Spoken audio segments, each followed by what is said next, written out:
था कि क्या वो बिक्री और डायरेक्ट मार्केटिंग में कोई कोर्स करना चाहेगा। उसका जवाब था, मेरे पास समय नहीं है और मैं अपना पैसा बर्बाद नहीं करना चाहता। संसार प्रतिभाशाली गरीब लोगों से भरा है।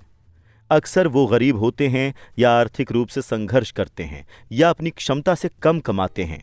इसका कारण उनके ज्ञान का विषय नहीं है, इसका कारण तो उनका अज्ञान है। हैमबर्गर बेचने और पहुंचाने की योग्यताएं सीखने पर ध्यान केंद्रित करने के बजाय वो ज्यादा अच्छा हैमबर्गर बनाने की अपनी योग्यताओं को आदर्श बनाने पर ध्यान केंद्रित करते हैं। शायद मैकडॉनल्ड्स सर्वश्रेष्ठ हैमबर्गर नहीं बनाता है, लेकिन ये सामान्य अच्छा बर्गर बेचने और घर तक पहुंचाने में सर्वश्रेष्ठ है। गरीब डैडी चाहते थे कि मैं विशेषज्ञता हासिल करूं। उनका विचार था कि ऐसा करने पर मैं ज्यादा पैसे कमाऊंगा। जब हवाई के गवर्नर ने उन्हें बता दिया कि अब वो राज्य सरकार की नौकरी नहीं कर सकते, तब भी मेरे शिक्षित डैडी मुझे विशेषज्ञता हासिल करने के लिए प्रोत्साहित करते रहे। फिर शिक्षित डैडी ने शिक्षकों की यूनियन का काम संभाला और इन उच्च योग्यता वाले पेशेवर लोगों की सुरक्षा व लाभों के लिए अभियान छेड़ा। हम में अक्सर बहस होती थी, लेकिन मैं जानता हूं उन्होंने ये बात कभी नहीं मानी कि अति विशेषज्ञता की वजह से ही शिक्षकों को यूनियन की सुरक्षा की जरूरत पड़ी थी। वो कभी नहीं समझ पाए कि आप जितनी ज्यादा विशेषज्ञता हासिल करते हैं, आप उसके जाल में उतने ही ज्यादा फंस जाते हैं और अपनी विशेषज्ञता पर उतने ही ज्यादा निर्भर हो जाते हैं। अमीर डैडी की सलाह ये थी कि माइक और मैं खुद को तैयार करें।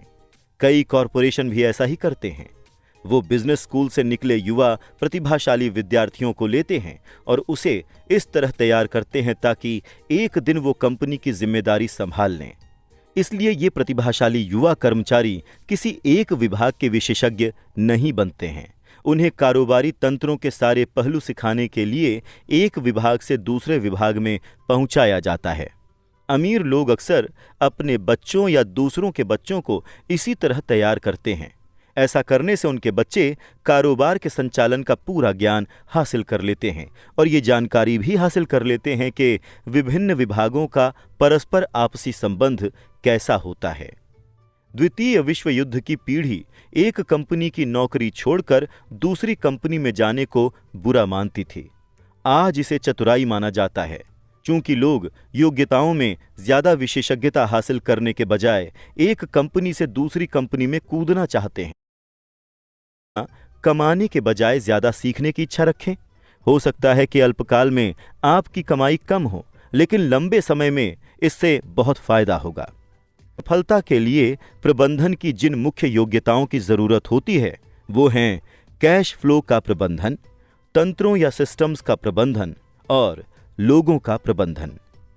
बिक्री और मार्केटिंग सबसे महत्वपूर्ण विशेषज्ञतापूर्ण योग्यताएं हैं। बेचने की योग्यता ही व्यक्तिगत सफलता की बुनियादी योग्यता है। इसीलिए आपको सामने वाले के साथ संप्रेषण में कुशल होना चाहिए, चाहे वो ग्राहक हो, कर्मचारी हो, बॉस हो, जीवन साथी हो या संतान हो। लिखने, बोलने और सौदेबाजी करने जैसी संवाद योग्यताएं सफल जीवन के लिए अनिवार्य हैं। ये वो योग्यताएं हैं जिन पर मैं लगातार काम करता हूं और अपने ज्ञान को बढ़ाने के लिए कोर्स में भाग लेता हूं या शैक्षणिक संसाधन खरीदता हूं।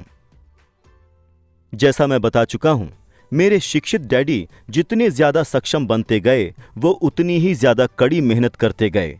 वो जितने ज्यादा विशेषज्ञ बने, जाल में उतने ही ज्यादा फंसते गए।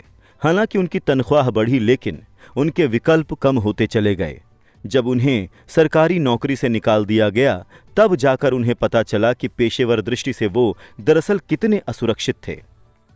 ये पेशेवर खिलाड़ियों जैसा होता है जो अचानक चोटिल हो जाते हैं या खेलने के लिहाज से उनकी उम्र ज्यादा हो जाती है, उनकी ऊंची आमदनी वाली स्थिति चली जाती है और उनके पास निर्भर होने के लिए बहुत कम योग्यताएं ही होती हैं। मैं सोचता हूं कि इसीलिए मेरे शिक्षित डैडी बाद में यूनियनों के इतने बड़े समर्थक बने। उन्हें एहसास हो गया था कि यूनियन की वजह से वो कितने फायदे में रहते। अमीर डैडी ने माइक और मुझे बहुत सारी चीज़ों के बारे में थोड़ा बहुत जानने के लिए प्रोत्साहित किया।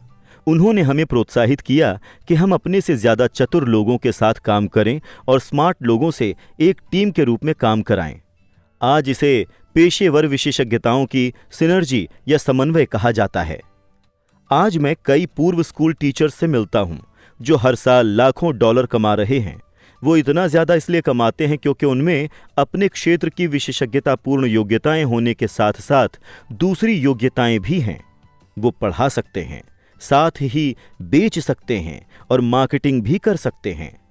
मैं बेचने और मार्केटिंग से ज्यादा महत्वपूर्ण किसी योग्यता के बारे में नहीं जानता।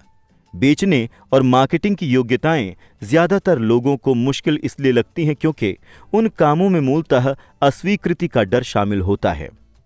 आप संवाद करने, सौदेबाजी करने और अस्वीकृति के डर से उबरने में जितने बेहतर होते हैं, जीवन उतना ही ज्यादा आसान होगा। बेस्ट सेलिंग लेखिका बनने की इच्छा रखने वाली उस रिपोर्टर को मैंने जो सलाह दी थी, वही सलाह मैं आज हर व्यक्ति को देता हूं। तकनीकी विशेषज्ञ बनने के अपने लाभ और हानियां होती हैं। मेरे कुछ दोस्त प्रतिभाशाली तो हैं, लेकिन वो दूसरों के साथ प्रभावी ढंग से संवाद नहीं कर पाते हैं। इसके फलस्वरूप उनकी आमदनी बहुत कम है। मैं उन्हें सलाह देता हूं कि वो कुछ खर्च करके साल भर तक बेचने की कला सीख लें। इससे भले ही उनकी कमाई न बढ़े, लेकिन उनकी संवाद योग्यताएं तो बेहतर हो ही जाएंगी, और ये अनमोल है।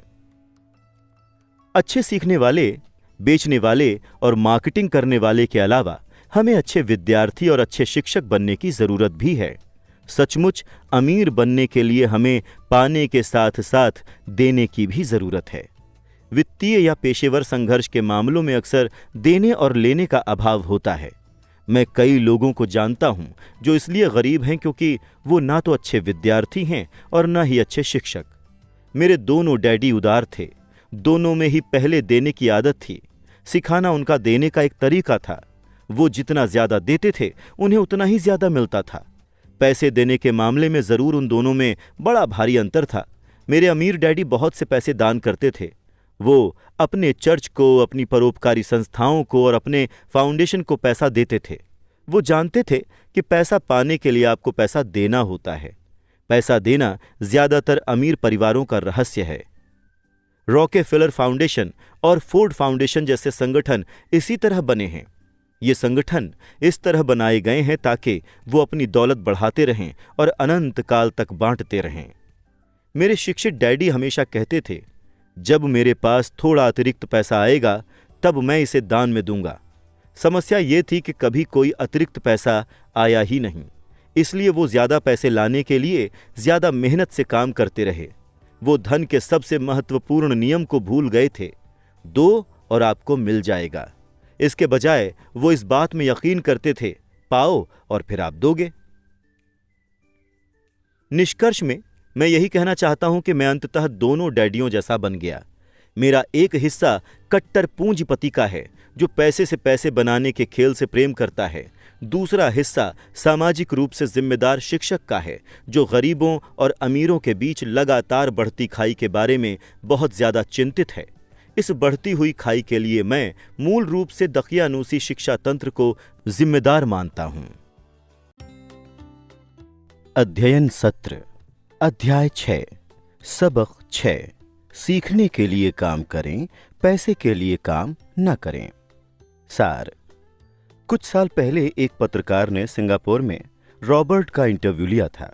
बातचीत के दौरान उसने बताया कि वो भी उनकी तरह बेस्ट सेलिंग लेखक बनना चाहती है, लेकिन उसके उपन्यास जो सबकी राय में उत्कृष्ट थे, कभी कहीं पहुंच नहीं पाए। रॉबर्ट ने सुझाव दिया कि वो बिक्री प्रशिक्षण का कोर्स कर ले। इससे रिपोर्टर को बुरा लग गया, जिसने कहा कि वो अंग्रेजी साहित्य में एमए है और बेचना सीखने से उसे कैसी मदद मिल सकती है। दरअसल वो सेल्स पीपल से नफरत करती थी। जब रॉबर्ट ने यह कहा कि वो सबसे अच्छा लिखने वाले लेखक नहीं हैं बल्कि बेस्ट सेलिंग लेखक हैं, तो उसने जवाब दिया कि वो अभी इतना नीचे नहीं गिरेगी कि बेचना सीखे, और इंटरव्यू छोड़कर चली गई। हमारे चारों तरफ ऐसे प्रतिभाशाली लोग हैं जो वित्तीय दृष्टि से जूझते रहते हैं। उस रिपोर्टर की तरह एक व्यावसायिक परामर्शदाता के शब्दों में, वो महानता से बस एक योग्यता की दूरी पर होते हैं। इसका मतलब ये है कि हम में से बहुत ज्यादा लोग विशेषज्ञता हासिल कर लेते हैं। अगर हम बस एक और योग्यता सीख लें और उसमें माहिर बन जाएं, तो हमारी आमदनी में भारी उछाल आ जाएगा। जब पैसे की बात आती है तो ज्यादातर लोग जो एकमात्र योग्यता जानते हैं वो है कड़ी मेहनत करना। अगर वो रिपोर्टर विज्ञापन की कॉपीराइटिंग तथा बिक्री में कोर्स कर लेती और इसके बाद किसी विज्ञापन एजेंसी में नौकरी कर लेती तो वो सीख जाती कि करोड़ों डॉलर का मुफ्त प्रचार कैसे करना है। एक ऐसी योग्यता जिसका इस्तेमाल वो अपने अगले उपन्यास को बेस्ट सेलर बनाने के लिए कर सकती थी। जब रॉबर्ट ने अपनी पहली पुस्तक लिखी, if you want to be rich and happy don't go to school, तो एक प्रकाशक ने सुझाव दिया कि वो इसके शीर्षक को बदलकर द इकोनॉमिक्स ऑफ एजुकेशन कर लें। लेकिन रॉबर्ट जानते थे कि ये शीर्षक नहीं बिकेगा। हालांकि वो शिक्षा के पक्षधर हैं, लेकिन फिर भी उन्होंने विवादास्पद शीर्षक चुना क्योंकि वो जानते थे कि इसकी वजह से वो ज्यादा टीवी और रेडियो शो में पहुंच सकते हैं, और यह कामयाब हुआ। जब उन्होंने सन 1969 में यूएस मर्चेंट मरीन अकेडमी से पढ़ाई पूरी कर ली तो उन्हें स्टैंडर्ड ऑयल टैंकर लीड पर थर्ड मेट की नौकरी दी गई। वेतन ठीक था और साल में 5 महीने की छुट्टियां थीं। ये एक अच्छा करियर हो सकता था, लेकिन 6 महीनों के बाद रॉबर्ट ने मरीन कॉर्प में शामिल होने तथा विमान उड़ाना सीखने के लिए नौकरी छोड़ दी।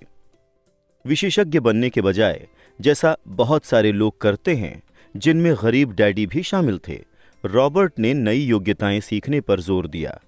अमीर डैडी ने प्रोत्साहित किया कि वो बहुत सारी चीजों के बारे में थोड़ी थोड़ी जानकारी रखें।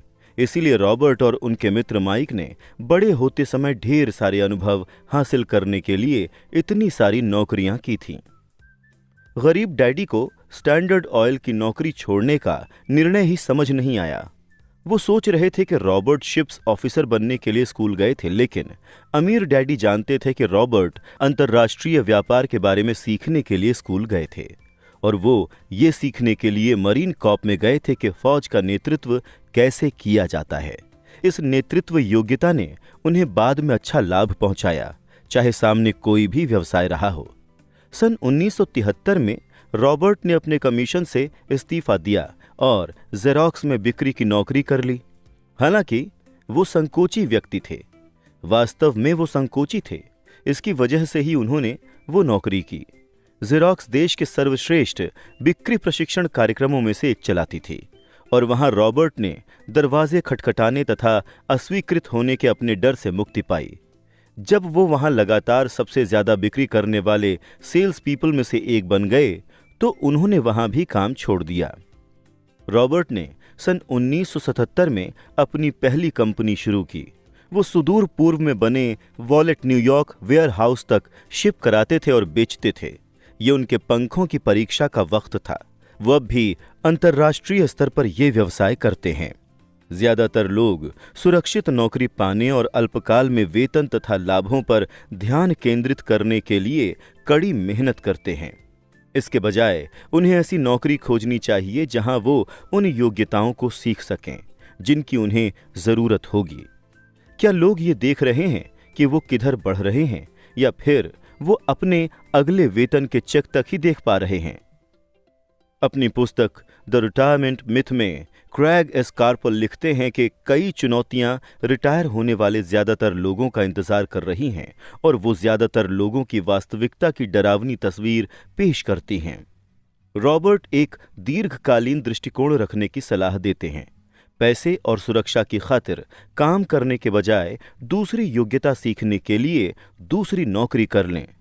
कई लोग इसका प्रतिरोध करते हैं क्योंकि वो परिवर्तन के लिए तैयार नहीं होते हैं, लेकिन ये जिम जाने जैसा है। हो सकता है कि आपको शुरू करने के लिए खुद को राजी करना पड़े, लेकिन व्यायाम खत्म होने पर आपको खुशी होगी कि आपने ऐसा किया। अगर आप कोई नई